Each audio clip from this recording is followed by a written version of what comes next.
Hi, everybody. This is Noelle from Petitti Garden Centers, and we're here in our Oakwood Village store in Northeast Ohio, and it is almost St. Patrick's Day, so I thought we would talk about a plant spotlight about Oxalis. Oxalis is what you see in the garden centers at this time of year, where it looks like your shamrock, your lucky shamrock plant.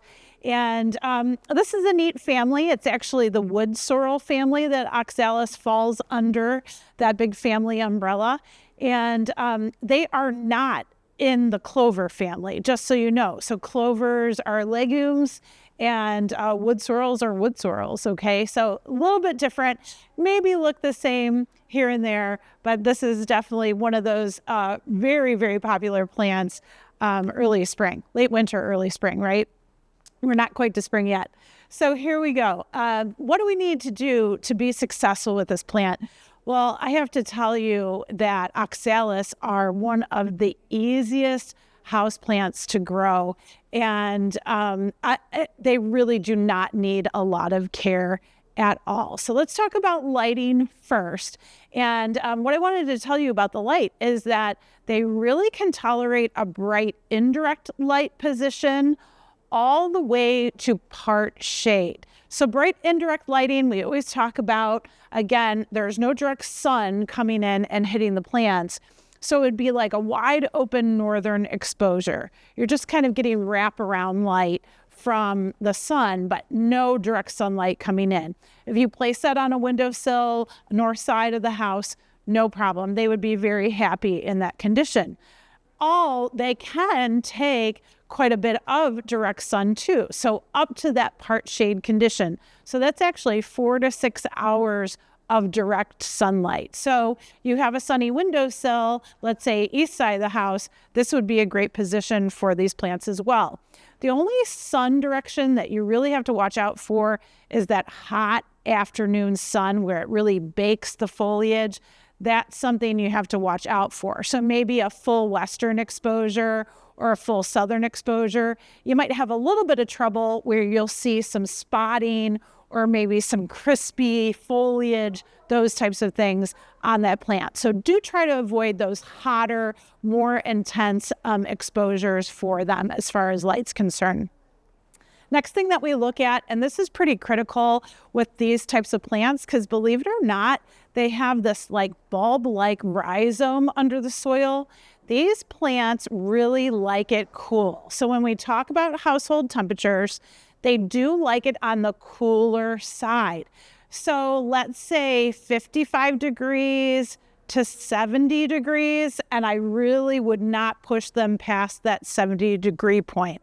The reason being is they start to go back into dormancy if they get hotter and drier, okay? So again, temperatures on the cooler side is always going to be appreciated with this plant. So if you do have that bright, let's say northern exposure window and it's a little bit cool or drafty, that's not actually a bad condition for growing Oxalis, okay? So do think about that as far as temperatures. And I should say there's one little key here too, is they like that drop in temperature. So for those of you that, program your thermostat so it drops, let's say 10 degrees at night, 5 to 10 degrees at night, that's great for Oxalis too. So even a little bit cooler in the evening, they love that. Absolutely love it. Okay. Another attribute that's really interesting about Oxalis, and if you've never watched them before, when it gets dark or in the evening,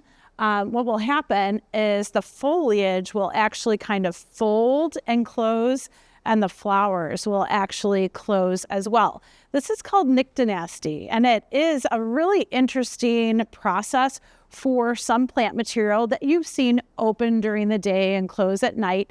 And what it really is there are pigments within their foliage that they start to, they basically can identify red wavelengths of light. And so when the red wavelengths are out there, they'll stay nice and open. But of course, when it starts to get dark, that's when they'll start to kind of fold and close. And it's really a protective mechanism, if you will, for the plant material, trying to protect again, their foliage, their flowers, their system, just at night, again, to kind of keep cold away and all those types of things, kind of reduce evaporation, close their pores, and all those types of physiological responses. So really neat, but you'll definitely see it on Oxalis. Now, let's talk about humidity. And humidity with these plants is not as important as you'd think, but it's good to have average humidity around them. It does keep that foliage nice and full and really, really wonderful. But again, they can take a little bit drier conditions, but average humidity, let's say anywhere between 30% to 60%. It's going to be really, really happy. Good humid condition for them, no problem. And I should have mentioned earlier, I usually tell you where they're coming from. And this Oxalis here, the triangularis type, the purple and the green leaf type, they actually are coming out of South America. So again, they are still tropical plant material. And you usually find that those types of plants do like humidity. Okay, so there we go with that. Now, watering. These plants really need good draining soil. Again, it's a bulb-like type rhizome that's in that soil. And whenever we talk about bulbs and planting bulbs and what have you, you've got to have good drainage. So again, your soils that you're growing them in are usually a well-draining potting mixture, okay? Sometimes you can use like a succulent or a cactus mix to make sure that you're getting really good drainage. Maybe you increase a little bit of perlite or other drainage material in that mix to make sure that you are getting good drainage, no problem whatsoever. Now, watering wise runs along with the soil. You want to make sure that you're thoroughly moistening the soil substrate, letting that water drain out. And again, when we talk about thorough watering, do that one more time, moisten the soil and letting it drain out. Again, because it's a bulb-like rhizome underneath that soil, you want the soil to go slightly dry before you re-water, okay? And with these guys, they'll show you their foliage comes up, stands up really nice and very fluffy. And when they just hit that slightly dry point, you can see their foliage just wilt slightly, just have a little give to it. That's the point when you want to thoroughly rewater, okay? So just keep that in mind. Again, if you're putting them in decorative pots, which is wonderful, just remember, don't let them sit in water. That's always bad news for most of your houseplants, but also for bulb-like plants that are growing. They don't want to sit in water. They do not want to have wet feet. So make sure that you are pouring out that decorative pot if it doesn't have any drainage holes, okay? The next thing is really maintenance with this plant. These plants are very, very easy. And I should have mentioned fertilizer as part of this maintenance program. They really only need to be fertilized during the growing season. So again, we're talking late March, early April through September typically, and very, very diluted fertilizer. So read your package labels, your favorite fertilizer, whatever you like to use. Typically with liquid fertilizers, they might need maybe a 50% dilution of liquid fertilizer once a month at that during the growing season. If you just use Osmocote Pink Cap, the Pink Cap formulation, you can apply one time in April, and that would feed that plant through the rest of the growing season, okay? So that's something to keep in mind as well. Again, very, very easy, low maintenance plants. They really do not need a lot of care. The next thing that we look at for maintenance-wise is repotting. So when should you repot it? Actually, you want to repot it when usually annually. So once a year, okay, you're going to go ahead and move it up to that next size pot. And then you usually do that when they start to actively grow again. So that could be in spring typically when they start to actively push out new foliage and start that new bloom cycle, or in fall. Sometimes they'll take a break in summer again because they get too hot, maybe a little bit too dry. And then you go ahead and you can repot in the fall. So it's either once in spring or once in fall, one time a year. Okay. With these plants, they're very, very easy to propagate. You can actually divide the rhizome in the soil. Sometimes you'll see new rhizomes develop, so the plants will come up and they'll have a natural division there, and you can go ahead and just divide that rhizome. Okay, so that's something that really is again, very easy to do. Now, as I mentioned before, when these plants get a little hot and dry, they might kind of start dying back, wilting, not looking so great. And just be aware that is okay. This is a very, very natural condition for Oxalis. They don't like the warmer temperatures. So they're going to take a little break. They're going to take some dormancy. So as it happens, as you see the foliage kind of yellow, brown, die back, no problem whatsoever. You can pull the foliage from the base of the actual petiole stem. You can pull that right out of the soil as they start to fade, no worries. Same thing with the flowering. You can pull it right at the base of the petiole stem, and then go ahead and kind of taper off that watering. Let it go very, very dry. Let that whole soil base dry out in the summer. And then you can actually put them in a cool, dry spot. So you can just pop them in the pantry if you would like, and then go ahead and check on them. And after about a month or so, you'll start to see new growth coming out. You bring them out of your cool, dark storage and go ahead and care for them again. So again, this plant is very, very low maintenance. And to be honest, I don't really even put them in a cool, dark place. I just let them sit on the windowsill, and they sort of naturally dry out and kind of die back down.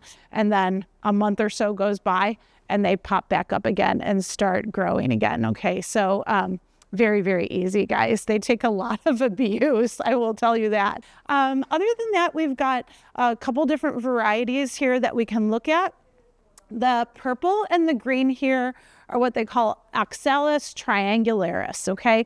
And triangularis, if you look close up to the foliage, you have 3 leaflets here. So, and they kind of make a triangle. Each leaflet is sort of triangular shaped or pyramidal shaped here.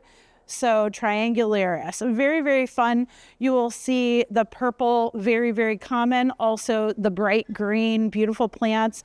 The flowers on the purple variety are typically a very light lavender, okay? Very nice. And the green will typically be a very pristine white. Again, beautiful plants. I can hold onto this plant and I can tell there's quite a bit of moisture in here. So that's another good way to make sure that you're not over watering these plants. You do not want to keep them wet, okay? So I'm going to let this plant dry quite a bit before I actually go ahead and thoroughly water.